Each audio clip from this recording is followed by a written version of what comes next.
Voilà, le bilan des actions mécaniques est fait. Je vais maintenant passer à l'écriture des torseurs. C'est la première chose à faire une fois le bilan effectué.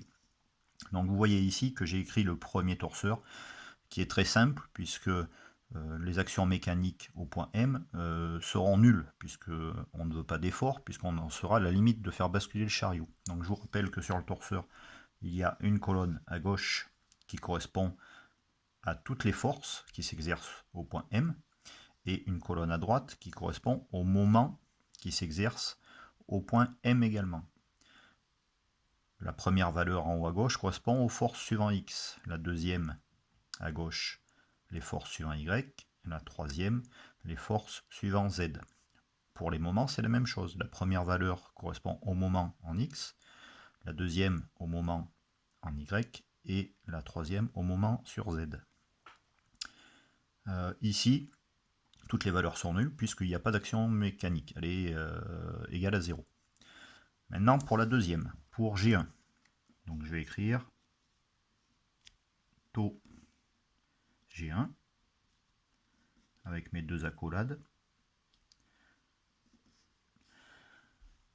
Cette force, si je la regarde, elle est dessinée, je connais sa valeur dans l'énoncé, c'est 1600 décanewtons. Je vois qu'elle est verticale vers le bas, c'est-à-dire qu'elle est sur l'axe des Y. Donc tout simplement, je vais mettre à l'emplacement des forces sur Y la valeur de 1600. Et je vais mettre cette valeur en négative, donc moins 1600, puisque cette force, elle descend. Et donc elle est à contresens de l'axe des Y. Ce qui veut dire que sur X, j'ai aucun effort, donc pas de force sur X.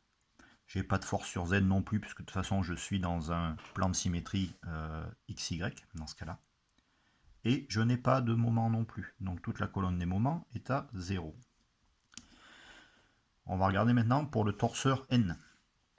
Alors le torseur N va s'écrire de la même façon. Donc si je regarde, c'est l'effort qui est tracé en vert sur le petit schéma. Cette force, elle monte. Je ne connais pas sa valeur. La seule chose que je connais, c'est qu'elle est parallèle à l'axe des Y et qu'elle est vers le haut. Donc je vais tout simplement la considérer comme une inconnue et je vais l'appeler YN. Et je vais la placer au niveau de la force suivant Y. Voilà, donc cette action mécanique, pour celle-ci, il n'y a pas d'effort sur X. Donc je vais mettre un 0. Il n'y en a pas sur Z. Et il n'y a pas de moment non plus autour de Z. Et pour terminer la dernière, qui correspond à l'action mécanique G2.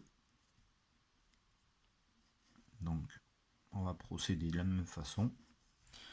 Donc G2, je ne connais pas sa valeur puisque je cherche le poids maxi que je peux mettre. Je sais par contre que cette action mécanique, elle va descendre, telle qu'elle est représentée sur le petit schéma. Et donc si elle descend et que je ne connais pas sa valeur, tout simplement je vais l'appeler YG2. Ça va être une autre inconnue. Ce qui veut dire que je n'ai pas d'action mécanique sur X. Pas de force également sur Z. Et pas de moment autour de X, autour de Y, autour de Z. Donc voilà pour l'écriture de mes 4 torseurs.